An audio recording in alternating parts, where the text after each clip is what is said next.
Hey, y'all, I'm Bud Elliott, and this is my college football summer school series on Cover 3.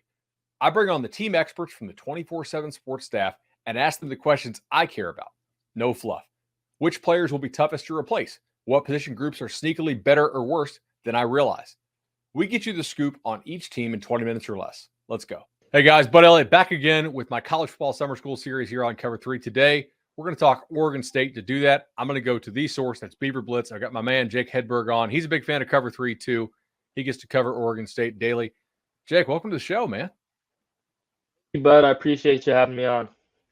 Absolutely. So 2012 was the last time that Oregon State had a team as good as they had in 2022. Legit top 20 type quality team, 10-win season. They smashed Florida in the bowl game. It had to be pretty fun to cover that thing, and now I'm really excited to talk about what they have coming back this year. Last year it was interesting. The offense got a lot of pub, but the defense was a little better. I'll start with the offense. Extremely good running football team last year. I guess I'm going to go to quarterback, though, because on a down-to-down basis, the QB numbers, other than the interceptions, were not terrible as far as like some of the efficiency stuff, but they also just rarely threw the ball, which probably to me says something about what the staff thought about the quarterback position. Then they go in and they get DJU from Clemson, and they have Aiden Childs coming in. Just hit me with it. Like, does DJU the presumed starter? Does Childs have a shot? Any of the guys who stayed on the roster have a real shot? And what are your thoughts on this room? I would say definitely DJ's the presumed starter. I mean, Ben Gulbranson's back. He did a serviceable job. He wasn't anything special, but I mean, anytime a quarterback goes 7-1, and it's going to be tough for them to lose their job. But I feel like the coaching staff doesn't bring in a guy to the caliber of DJ to have sit on the bench. To start spring off, Gulbranson ran primarily with the ones, DJ 2, Childs 3. Halfway through, started to see a switch. It was more DJ 1s, Gulbranson 2, and I think that'll carry into the fall. But honestly, Childs, the freshman kid, was the most impressive quarterback out of the three of them. He throws the prettiest ball I've seen from an Oregon State player. It's really quite crazy. I don't think he will start just due to the fact that he's young. He's still 17, won't turn 18 till October even. So I think come September, DJ will get the start. Gulbranson will be 2. Childs will redshirt, play in 4 games, and presumably 2024 be the guy. So last year, the offensive line was pretty darn good, and they only lose one guy. They do pick up Nevada transfer Grant Stark. Is he expected to start for them? Right now they've got 3 guys competing for 2 spots at guards. Marco Brewer, who started the first 5 games, then he went down against Colorado, and then Henele Bloomfield came in and replaced him, and he was phenomenal. I think PFF has him top 10 returning guards in the country. So those 2 and Stark are probably competing for the 2 guard spots. If I have to guess today, I'd probably go Bloomfield and Stark just because Brewer didn't see any action in the spring. But if he's healthy in the fall, that could be a very different story. And I'm really excited about the depth of this offensive line group.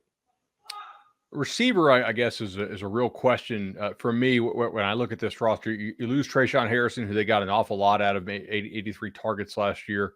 Tyjon Lindsey was kind of an occasionally explosive guy there, played some slot.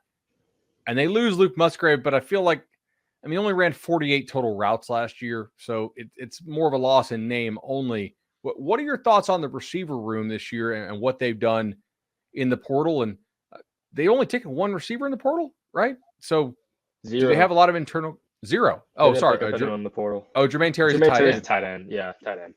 So do you read into that? Like, is that a signal that they feel good about what they have behind the guys they lost, that they didn't go to the portal for receivers? I think they feel confident. I know post spring ball they were going after a few guys. Taj Davis, he committed to Cal. Jordan Tyson, Montana Craig, but they ended up pulling out, not really pursuing them too heavily. So that kind of leads me to believe they're more confident in the guys they've got. Silas Bolden's a guy I think is really going to have a huge year. He was kind of behind Trayshawn and Tyjon, and then in the bowl game, he kind of like got the reps, got to go, and he had a 99-yard game, 6 catches. So I'm thinking with some more with more consistent playing time, I think Silas could definitely break out. Anthony Gould's back. He was a first-team All-American punt returner, super fast kid. The one knock on Gould and Bolden is that they're both 5'8", 5'9". So I wouldn't be shocked to see them go after a bigger guy in the portal. I'm surprised they pulled out of that, to be honest. So that's definitely the one issue with the offense that I'm seeing right now. That makes a lot of sense. To go back to quarterback for a second, I should have asked you this in sequence, and I certainly apologize. How did DJU look to you as a guy? I mean, we saw the spring game or at least bits of it. How did he look to you on a day-to-day basis in practice? Started off a little. He definitely started off struggling. I remember his first day he was pretty much overthrowing guys left and right. Second practice he was underthrowing guys. So I think it's about with DJ. I feel like it's about knowing his personnel, and I feel like the summer will definitely have a nice impact on that. You know, starting to gel with the receivers, the backs, and all that. There was definitely an improvement throughout camp. You know, obviously, if you're picking up another new system, he's done that a lot, and this is another one. So I definitely think everyone thought it was going to take some time, and to see the improvement he made through the first few weeks is a good sign. Absolutely. So going to the defensive side of the ball, I mean, this was the best defense Oregon State has had since, this is probably not great podcasting by me, but this is the best defense I've ever seen them have last year. I guess the 2012 defense was pretty similarly rated, but I mean, that's sort of a generational defense, if you will, for a team out of Corvallis. They lose a decent bit here, I guess, but on the defensive line, they only lose one guy, and that's Sandberg, who was solid numbers, but maybe not amazing. Is this defensive line really good? Throughout camp, the defensive line was holding its own against a very good offensive line. The spring game, to be honest, the defensive line won the day. James Rawls is a guy that's back. He had, I think, 10.5 tackles for loss last year, something like that. The coaching staff's really excited about that one. Sione Lolohea came on strong. Overall, I think this defensive line, I think this is the first defensive line Oregon State's had in a while that's really set with 2 deep, 3 deep guys that can play. In years past, the end of Riley, Gary Anderson, started Jonathan Smith, it was more of undersized defensive line. They had 1 or maybe 2 guys that could actually compete at a Power 5 level. But now I think you're starting to see guys that can rotate in that'll, rush the passer, stop the run, all that kind of stuff. I got to ask you about this name, and I'm sure our listeners at home will get a big kick out of this because I'm going to totally botch this kid's name. But Oluwusei Omotosho, maybe from Wyoming? Watoshu. Okay. Uh-huh. Is he their pass rushing threat they need? Because if I look at this D-line last year, they really did not get good sack production from their edge rushers at all. I think the leader returning to the team had 2. So they got decent pressure, but they didn't close the deal. Was he in for spring? And if so, how did he look? Yeah, he was mostly running with the second team to start, kind of adjusting new system, all that stuff. But the spring game, he really came on strong. I think I had him down for 1.5, 2 sacks. I think he's definitely going to be the best pass rusher. I'm not sure if he'll start necessarily just because Oregon State's got experienced guys at the outside backer spot, but I think he'll definitely contribute in the pass rushing sense for sure. Him and Takari Hickel, who's a redshirt freshman defensive lineman, those 2 were probably the best pass rushers this past spring. Awesome. Jake, as far as linebacker play, last year, I mean, this was one of the more underrated linebacker duos in the country with Omar Spates and also Fisher Morris, excuse me. Now, we already shot the LSU one.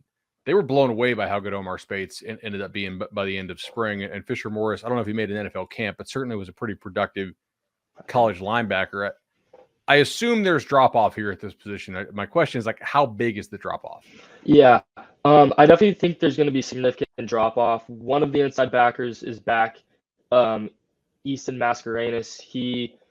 Most people think he could have started last year. There wasn't too much fall-off between Kyrie and him. He is a guy that was a 4-star kid, and not a lot of 4-star linebackers end up coming to Oregon State. So everyone's been really high on him. He had a pick 6 against Washington last year. That was huge. I really think he'll break out and have a great year. But at that second spot, it's where it gets a little questionable. They got John Miller, who's a local kid. He's been in the system, hasn't really played a whole lot on defense, but a special team stud. Micaiah Tongue, who was a receiver at Georgia, transferred over here 2 years ago. Didn't do a whole lot on offense, so now the coach is giving him a shot at what's probably a more natural linebacker, and he's really impressed in spring. And then they picked up Calvin Hart last week from Illinois in the transfer portal. He's question mark, haven't seen him play, but he could potentially step in and take that second spot. In the secondary, that they do lose, I mean, 3 guys who played almost every down for them in Austin Grant and Rajon Wright. Mm-hmm. What's your estimation of that room? And also, are they getting anything out of Alton Julian, who I know played a lot for them in 2021 and didn't play, last year? It looks like, I don't know if he got hurt or suspended or whatever it was. What's your assessment of that room? Williams still recovering at the moment. He had to get a second surgery on his knee. He was supposed to come back around October, but then that happened, so they held him out. He's supposed to be full go for the fall. We didn't see him practice at all in the spring. The safety room should be good. Katana Ladapo's back. He was supposed to leave, graduate, go to the NFL, but he decided to come back with that COVID year. He's probably the leader of this defense. He's a great defender. Skylar Thomas was another guy they had pegged at that safety spot, but he tore his ACL in camp. So that was a huge loss. The corners, Jaden Robinson, been in the program, hasn't really played a lot. Tyrese Ivy's JUCO transfer. So there's definitely depth concern as an issue. I mean, having guys that haven't really played makes the coaching staff a little weary about this secondary. So it'll be interesting to see how they come together throughout the fall camp and the start of the season. You mentioned Skylar Thomas tearing his ACL. Was that in spring camp, you mean? Oh, shoot. Okay. Yeah. So are they still looking in the portal potentially over the summer for another DB? I haven't heard anything. I wouldn't be shocked if they did. I know they really like a few of the redshirt freshman guys they've got, so just might be seeing them in action a little earlier rather than going after a transfer portal guy. Sure, that makes some sense.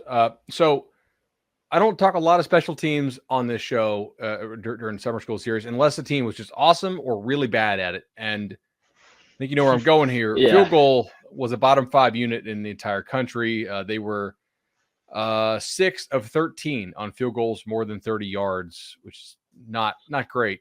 No. Did they bring in a transfer there? Is there renewed confidence that maybe they'll make some more kicks? What's the situation there? They've got the same 2 guys last year, Everett Hayes and Atticus Sappington. Hayes was their primary kid. He was a little banged up last year. That's kind of the reason. It's not the whole reason, but he wasn't healthy the whole season. They held him out. I think he went like 6 for 13 something last year. He didn't have a great season. He has a little problem with accuracy. He's great from long distance. He had a 60-yarder against Colorado 2 years ago. And Sappington's kind of switched. He's pretty good from inside 25, 30, but outside of that, can't really get a whole lot. I was kind of hoping they'd go after an experienced option in the portal, but the coaching staff seems pretty set on those 2 at the moment. Gotcha. Question for you here. It's just hypothetical, obviously.